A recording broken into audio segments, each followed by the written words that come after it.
बौद्ध धर्म की शुरुआत किसने किए थे? महात्मा बुद्ध। अब इनकी कुछ हम लोग कैसे देखते हैं, पहले पारिवारिक जीवन देख लेते हैं। तो महात्मा बुद्ध का जन्म कहाँ हुआ भैया? नेपाल। नेपाल के किस जगह पे? लुम्बिनी में। इनके पिता का नाम शुद्धोधन। क्या था? शुद्धोधन। माता का नाम? माता महामाया। महामाया। माता का नाम महामाया। माता जब महात्मा बुद्ध जन्म नहीं लिए थे तो महामाया इनकी माता थी, असली माता इनकी महामाया थी। लेकिन एक हफ्ते, जन्म के एक सप्ताह में ही उनकी क्या हो गई थी? मृत्यु हो गई थी। तो जब ये पेट में थे ना, तो ज्योतिषी ने बता दिया था कि जो आपका बेटा होगा ना, ये बहुत ही क्रांतिकारी होने वाला है। बहुत मतलब क्या होगा? क्रांतिकारी होगा। तो पहले के ज्योतिष वगैरह एकदम जबरदस्त थे। तो शुद्धोधन की जो साली जी थी गौतमी। कौन थी? गौतमी। प्रजापति गौतमी। तो महामाया ने जब किसको जन्म दिया? गौतम बुद्ध। सिद्धार्थ। किसे? सिद्धार्थ। महात्मा बुद्ध के बचपन का नाम क्या था? सिद्धार्थ। महामाया ने जब सिद्धार्थ को जन्म दिया तो पहले भी देखिएगा ना, लेबर पेन से बहुत महिलाओं की मृत्यु हो गई। तो जन्म के एक सप्ताह में इनकी मृत्यु हो गई महामाया। तो इनका पालन पोषण किसने किया था? गौतमी। तो ये क्या थी? उनकी मौसी। लेकिन मौसी से ये इन्होंने क्या कर लिया था? विवाह कर लिया। ये अभी भी परंपरा देखने को मिलती। तो ये इनकी सौतेली माँ कह लीजिए या इनकी मौसी। क्या नाम था उनका? प्रजापति गौतम। इनका कुल पूछेगा। कुल, यहाँ कुल का नाम क्या हो गया? शाक्य। शाक्य कुल होने के वजह से ही इन्हें शाक्य मुनि कहा जाता है। शाक्य मुनि किसे कहा जाता है? सिद्धार्थ को। इन्हें क्या कहा? सिद्धार्थ। जब ये जन्म लिए तो इनको ज्योतिषी ने बताया कि घर द्वार त्याग दे। ध्यान से समझिएगा। जब सिद्धार्थ का जन्म हुआ तो ज्योतिषियों ने क्या कहा कि ये बहुत ज्ञानी बनेगा और दुनिया को सच्चाई के रास्ते पर ले जाएगा। सही बात। घर द्वार मोह माया सब त्याग देगा। तब राजा परेशान हो गए कि क्यों बोले भाग हो जाएगा, घर द्वार छोड़ देगा, तब क्या होगा? सही बात है। उनसे कि इसका कोई उपाय बताइए। तो कहा कि सबसे सिंपल उपाय, अगर किसी का विकास रोकना है तो ब्याह करा दे। सिंपल लॉजिक समझिए। बहुत ज्ञानी होगा, दुनिया को सच्चाई के रास्ते पर ले जाएगा, मोह माया सब त्याग देगा। इसका उपाय जो ये सब ना करे, ब्याह करा दे। समझ रहे हैं क्या लॉजिक है? तो इनका क्या हो गया? विवाह हो गया। और 16 साल की एक बहुत ही सुंदर कन्या से इनका विवाह हुआ, जिसका नाम क्या था? यशोधरा। तो देखिए इनकी शादी किससे हुई? यशोदा। शादी ब्याह बहुत ठीक ठाक से हुआ, सब कुछ सही चल रहा था। पत्नी में पूरा अजराइल रहते थे, डेली सवेरे मेकअप करके बैठ जाती थी। पूरा ये खा लो, वो कर लो, ये कर लो, कबो मेहंदी लगाओ, कबो काजल लगाओ, कबो टकला हो, कबो चोटी करो, कुछ करते रहो। मतलब उनको यही पता था, बताया भी गया था कि भाई बहुत बड़े क्या होंगे? ज्ञानी हो जाएंगे। क्या होंगे? ज्ञानी। इनको आप ही का काम है कि इनको कंट्रोल करके रखना है। लेकिन महात्मा बुद्ध को ना, अब इनको ज्योतिषियों ने बताया था कि भाई क्या करना है, इनको तो छोड़ के जाएंगे। लेकिन इनके मन में एक वैराग्य उत्पन्न होता था कि ये सब बहुत गलत चीज है। तो उन्होंने कहा कि हम महल के बाहर जाएंगे। तो राजाओं का पहले महल होता था, बहुत बड़ा। लाल किला देखिए ना, दिल्ली में जाके लाल किला, वो गाँव बस जाएगा लाल किला। तो राजा महाराजा उसी में रहते थे। तो इनको कहा गया, इन्होंने कहा सिद्धार्थ ने कि हम महल के बाहर जाएंगे। तो ज्योतिष ने कहा कि ले हो गेल कांड, जाएगा महल के बाहर, सारी सच्चाई देख लेगा, हो जाएगा चौपट। तो उन्होंने क्या कहा, यहाँ पर पूरे राज्य में घोषणा करा दिए थे ना।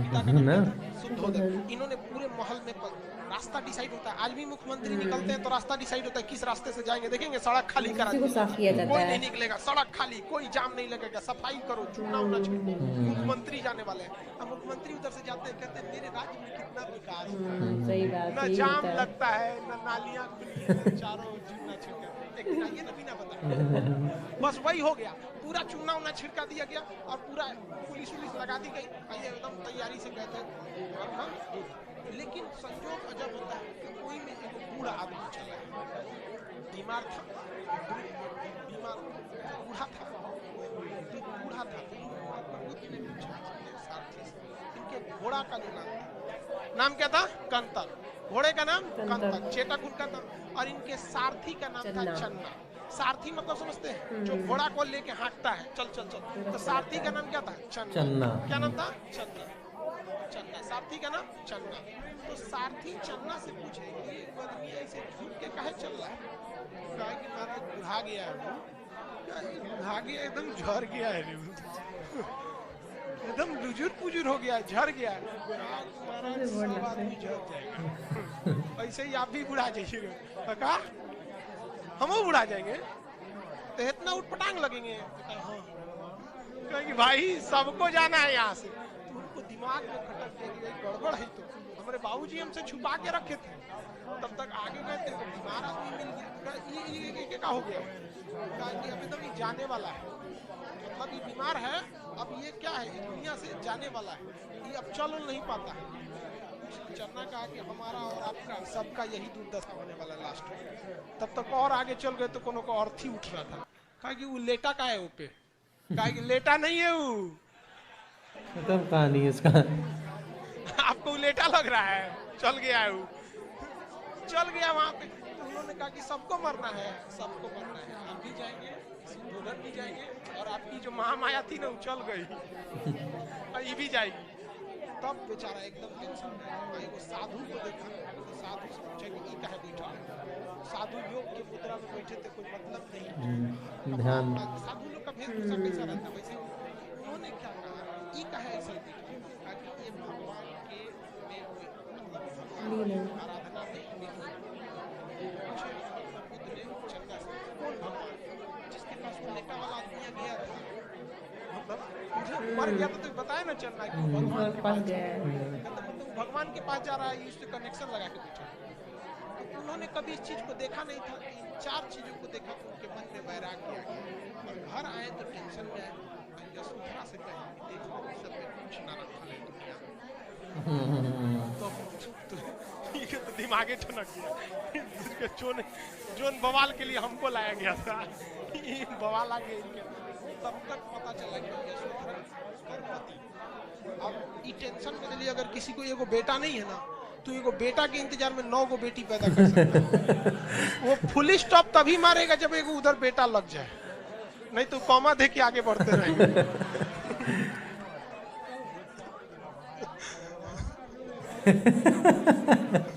तो इनका तो पहले में बेटा हो गया तो डबल खुशी थी। तो अब इनको बुद्ध भगवान को ले जाकर बताया गया, महाराज आपको तो पुत्र हुआ है, नाम रखिए।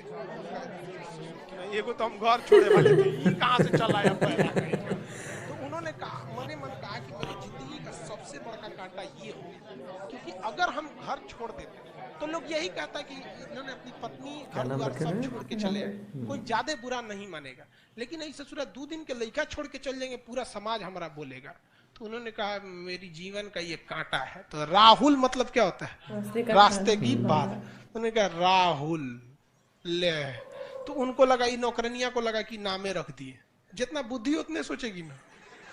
नाम हो गया, बेटा का नाम क्या हो गया? राहुल। बेटा का नाम राहुल। लेकिन उन्होंने तो अपने लिए इसे क्या समझ लिया था? बाधा। लेकिन उन्होंने कह दिया कि हम घर द्वार छोड़ छाड़ के जाएंगे, हमरा ये सब में नहीं करना है। अब ये परेशान थी यशोदा कि हम कहाँ जाएंगे रे बकलू, हमरा एगो बियाह शादी हो गया, एगो लड़को हो गया, अब कहाँ जाएंगे। ये परेशान थी, बहुत मनाने की कोशिश की, लेकिन नहीं माने, घर द्वार छोड़ दिए। 29 साल की अवस्था में, कितने साल की अवस्था में? अपना घर द्वार को क्या कर दिया इन्होंने? छोड़ दिया। एक राजा के जीवन को छोड़कर एक सन्यासी की जीवन जीने के लिए इन्होंने सोच लिया। आलार्क राम से इन्होंने सांख्य दर्शन की क्या ले लिया? शिक्षा ली। रुद्रक राम से इन्होंने योग दर्शन की शिक्षा लिया। लेकिन देखिए, सांख्य दर्शन की शिक्षा भले इन्होंने आलार्क कलाम से लिया था, लेकिन क्या आलार्क कलाम ने सांख्य दर्शन लिखा था? नहीं। सांख्य दर्शन किसने लिखा था? कपिल। अब ये तो समझ में आ गया। तो रुद्रक राम से इन्होंने क्या, कौन सी शिक्षा लिया? योग दर्शन। रुद्रक राम से योग दर्शन की। लेकिन कहेगा कि महात्मा बुद्ध आलार्क कलाम और रुद्रक राम, आलार्क कलाम से सांख्य दर्शन और रुद्रक राम से योग दर्शन। आलार्क कलाम और सांख्य दर्शन, इन दोनों में महात्मा बुद्ध जो थे वो रुद्रक राम को ज्यादा मानते थे या प्रिय मानते थे, या आलार्क कलाम को? रुद्रक राम को। किसे? रुद्रक। इसलिए जब भी देखेंगे महात्मा बुद्ध को योग के मुद्रा में ही आप देखेंगे। जब भी महात्मा बुद्ध की मूर्ति, यहाँ का मूर्ति अच्छा शिवानी लेती गई, एक तो महात्मा बुद्ध की मूर्ति ले देना जी अशोक यहाँ पर। वाह, तो देखेंगे ना जब भी महात्मा बुद्ध को किस रूप में देखेंगे, योग की मुद्रा में देखेंगे। अब ये अपने मित्रों के साथ, महात्मा बुद्ध अपने मित्रों के साथ चले गए उत्तर प्रदेश में। कहां पर? उत्तर प्रदेश में। उत्तर प्रदेश यूपी में एक जगह है सारनाथ। क्या नाम है? सारनाथ। सारनाथ में एक जंगल है जिसका नाम मृगदाब वन। कौन सा वन? मृगदाब। इस मृगदाब वन सारनाथ वो अपने 5-6 मित्रों के साथ बैठ के और क्या करने लगे? तपस्या करने लगे। योग दर्शन तो रुद्रक राम से सीख ही लिए थे। योग की मुद्रा में बैठ के कठोर तपस्या करने लगे कि हमें सच्चाई क्या है, गलत क्या है, इस सब का क्या मिल सके, ज्ञान मिल सके। तो ये सारी चीजों का ज्ञान मिलने के लिए इन्होंने कहां पे चले गए? काफी अच्छी स्टैचू बनी हुई है। तो सारनाथ में बैठ के इन्होंने काफी सारे क्या किया था? तपस्या किया। लेकिन उस तपस्या से कोई खास फायदा नहीं मिला। कई साल बीत गए सब तपस्या के, कुछ मिल ही नहीं रहा था। तो अचानक उनको एक महिला दिखी। उस जंगल में क्या मिली? महिला। तो सारे लोग ध्यान लगाए थे। अब महात्मा बुद्ध ऐसे महिला को देखे, अरे हंसता क्या लिए? समझा रहे हैं तो समझो ना। कुछ धार्मिक मामले में मजाक मत क्या करो, कबो भी किसी पे कुछ भी हो जाता है। इसलिए तो उन्होंने देखा ये महिला क्या करने आई है, तो देखा कि बाकी सब दोस्त ध्यान लगाए हैं, सब तुम लोग ध्यान लगाओ। महिला से पूछे क्या बात है, तो उन्होंने बताया था कि वीणा, जो वीणा बजाया जाता है, इसको इतना ना हुमच के खींच दीजिए कि टूटिए जाए वीणा, तो ये भी गलत है। और आराम से वीणा को रगड़ेंगे तो संगीत ही नहीं निकलेगी। मतलब वीणा को रगड़ने के लिए क्या होनी चाहिए? एक लय होना चाहिए। इतनी कठोर तपस्या करेंगे तो भगवानों डरा जाएगा कि कब्जा करने आ रहा है कि तपस्या करने आ रहा है। तो उन्होंने, उनको दिमाग आया कि भाई हमको इस तरह से तपस्या नहीं करना है। तो यूपी में पूरा का पूरा फाउंडेशन कोर्स किए 6 साल तक। मतलब बात समझिए, सारनाथ में ज्ञान मिल ही नहीं रहा था। तो वो कहाँ आए? बोध गया। कहाँ है? बोध गया। बात समझिए, हम आपको पढ़ाने के लिए करें। यहाँ आए बोध गया में। अब बोध गया किस नदी के किनारे है? फाल्गु नदी। इसका एक और नाम बता सकते हैं? निरंजना नदी। फाल्गु या निरंजना नदी के तट पर बैठकर, फाल्गु या निरंजना नदी के तट पर पीपल के वृक्ष के नीचे, वहां एक विशाल पीपल वृक्ष के नीचे बैठे। पीपल वृक्ष वगैरह जो था वो थोड़ा सा सांस हवा वगैरह क्या देता है? शुद्ध देता है। दूसरा छाया वगैरह मिल जाती है। उसी के नीचे बैठकर तपस्या करने लगे। सामने कौन सी नदी है? फाल्गु नदी। और तपस्या कर रहे हैं। और एक वैशाख पूर्णिमा का दिन आया, और वैशाख पूर्णिमा के दिन महात्मा बुद्ध को क्या मिल गया? ज्ञान की प्राप्ति आ गई। ऐसा कहा जाता है कि जब उन्हें ज्ञान की प्राप्ति हुई तो उनके शरीर से मतलब प्रकाश निकलने लगा, शरीर सुगंधित हो उठा। इससे उनको ज्ञान की प्राप्ति हो गई। अब वो सच क्या है, गलत क्या है, इस सब में एकदम पूरी तरह से पारंगत हो गए। महात्मा बुद्ध के साथ जो कुछ घटना हुआ है वो सब का सब वैशाख पूर्णिमा के दिन हुआ है। चाहे वो जन्म हो, चाहे वो मृत्यु हो, चाहे वो ज्ञान की प्राप्ति हो, वैशाख पूर्णिमा के दिन क्या हो? एक विडंबना देखिए, मान के चलिए कि जन्म हो गया तो जन्म हो गया, ज्ञान भी उसी वैशाख पूर्णिमा के दिन मिला। जैसे मान के चलिए कि ऐसा आदमी हो जिसका जन्म 1 जनवरी को, सदियों 1 जनवरी को, मरियो जाए 1 जनवरी, तो एक लगेगा ना भाई, तो बड़ी कॉमन हो गया। वैसे इनके साथ हुआ था। तो इनको ज्ञान की प्राप्ति हो गई। अब ज्ञान प्राप्ति के बाद ये सबसे पहला उपदेश जानते हैं किसको दिए? अपने 5 शिष्यों को। जो सब साथ में वापस गई सब, कारे बबुआ बैठले ले तू लोग, ज्ञान वगैरह नहीं मिला। देखो हम बिहार से गए थे, बिहार में ज्ञान प्राप्ति हो गया। और इन्होंने आके सारनाथ में उन्होंने क्या किया? अपना पहला उपदेश दिया। तो महात्मा बुद्ध का पहला उपदेश सारनाथ में, महात्मा बुद्ध का पहला उपदेश सारनाथ में। किस भाषा में ये उपदेश दिया? इनकी भाषा तो कौन सी? पाली। इनकी भाषा पाली। अभी भले पाली भाषा प्रचलन में नहीं है, लेकिन उस समय की सबसे बेहतरीन भाषा कौन सी थी? पाली भाषा। तो अलग अलग वक्त में भाषा थोड़ी थोड़ी क्या होती रहती है? चेंज हो जाती है। अभी इंग्लिश बोलने वाले को लोग आदमी थोड़ा इलीट क्लास का समझता है।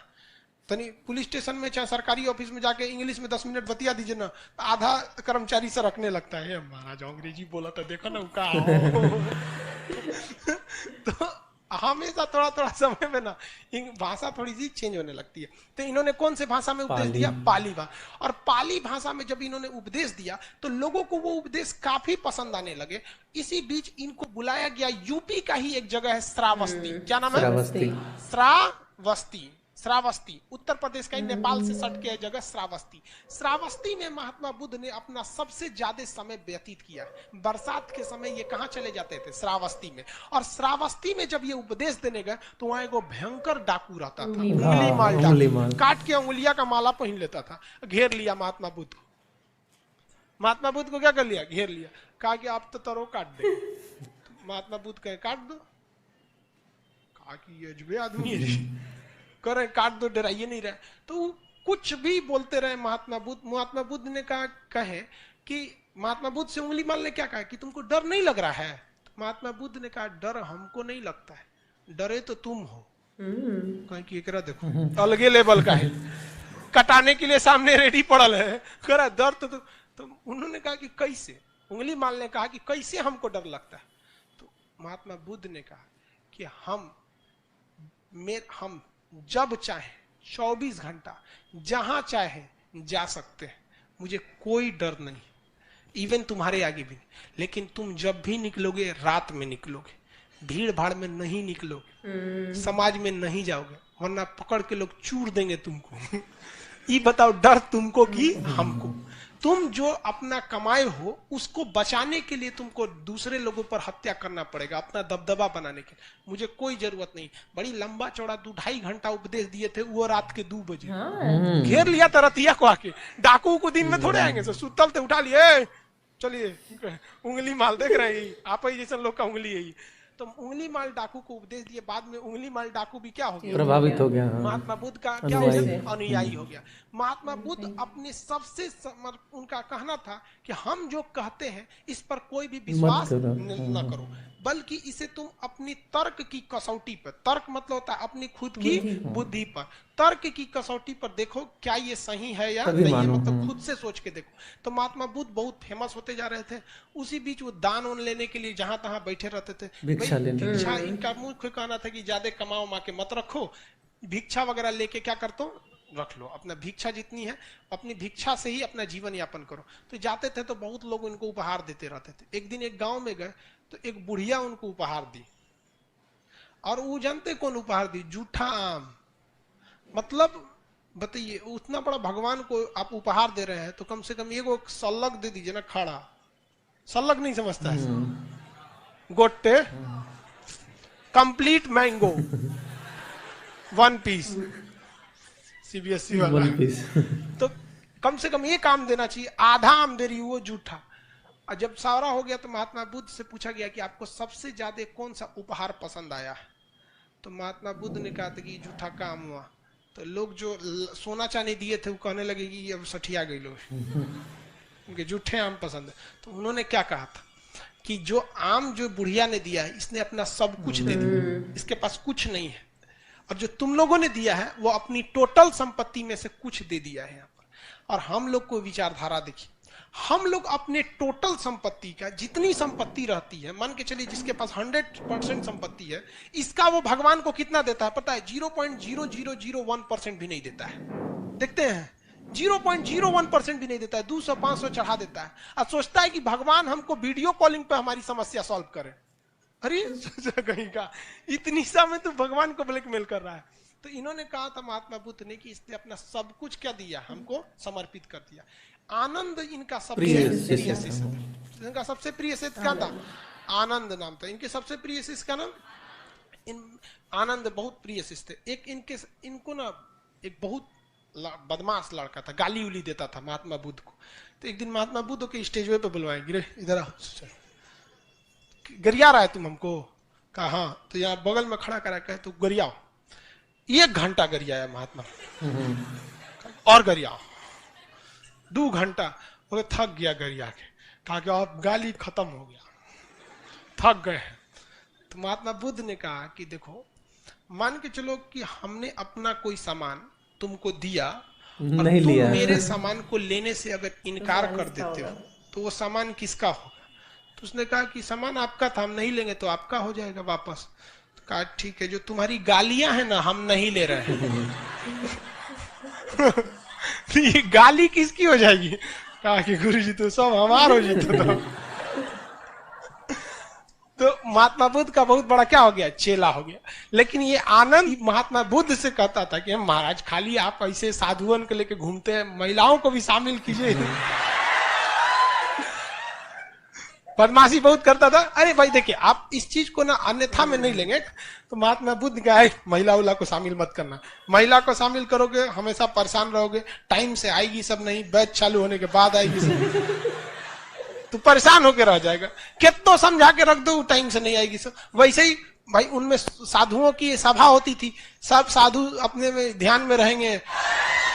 लड़की सबका लेट कौन सी में होता है, हाँ? लड़का का कभी लेट होता है नहीं, वो तो लॉज में निकलने के बाद बटन बंद करता है। बाल उल्टी करे, चल चल। रूम से निकलेगा तब चप्पल पहनेगा, इसे फंसा के चल दिया। सही बात है। वो सब ना, अरे बाप रे बाप, क्लास भाड़ में जाए, क्लास जरूरी थोड़े कबो हो सकता है। तो महात्मा बुद्ध शुरुआत में महिलाओं को बौद्ध धर्म में समाने के लिए तैयार नहीं थे, लेकिन ये बार बार कहता था आनंद, महाराज जरूरी है, समझ नहीं रहे आप जाने के लिए, ज्ञान के लिए। महात्मा बुद्ध ने कहा ठीक है चलो, अब महिलाओं को भी बौद्ध धर्म में शामिल कर लिए। महिला लोग चाहे वो लाइव में है चाहे यहाँ है, ये बात जरा ध्यान से समझिए, ये हम नहीं कह रहे, महात्मा बुद्ध कह रहे हैं। जब महिलाओं को उन्होंने प्रवेश करने की अनुमति दिया तो उन्होंने कहा कि अब बौद्ध धर्म ज्यादा दिन नहीं चल पाएगा। ये हमारा कथन नहीं है, ये महात्मा बुद्ध का कथन है कि अब बौद्ध धर्म ज्यादा दिन नहीं चल पाएगा। आप इसको गौर से देखिएगा, एक महिला जो रहेगी ना, उसका झगड़ा जानते किससे होगा, अपनी सास से, कभी ससुर से नहीं होगा, क्योंकि उस ससुर उसको टॉर्चर नहीं करने वाला है कोनो बात में। सास जो रहेगी बेचारी 11 बजे सूत के सोई है, काम वाम करके पतो ओके 4 बजे कोच के उठा देंगे, बबनी उठ चाय बना, अरे बेचारी 4 बजे का करने के लिए खखुआई लगेगी तो मैं झाड़ देगी, बुढ़िया कहेगी ना। उसका झगड़ा हो जाएगा अपनी मतलब सास से, देवरानी से होगा, देवर से नहीं, जेठानी से होगा, भसुर से नहीं। देखना बराबरी बराबर। तो महात्मा बुद्ध ने क्या कहा कि अब बौद्ध धर्म ज्यादा दिन चलने वाला नहीं है। तो ये महात्मा बुद्ध के कथन थे, और आगे जाके ऐसा हुआ भी, ज्यादा दिन बौद्ध धर्म नहीं चला। लेकिन अब क्वेश्चन में हिसाब से रखेंगे, पहली महिला कौन थी? प्रजापति गौतमी। बौद्ध धर्म में शामिल होने वाली पहली महिला प्रजापति गौतमी। दूसरी महिला हाजीपुर जो जगह है वहां, वैशाली, हाजीपुर मतलब समझ रहे हैं ना, वैशाली, वैशाली की एक डांसर थी आम्रपाली। हाँ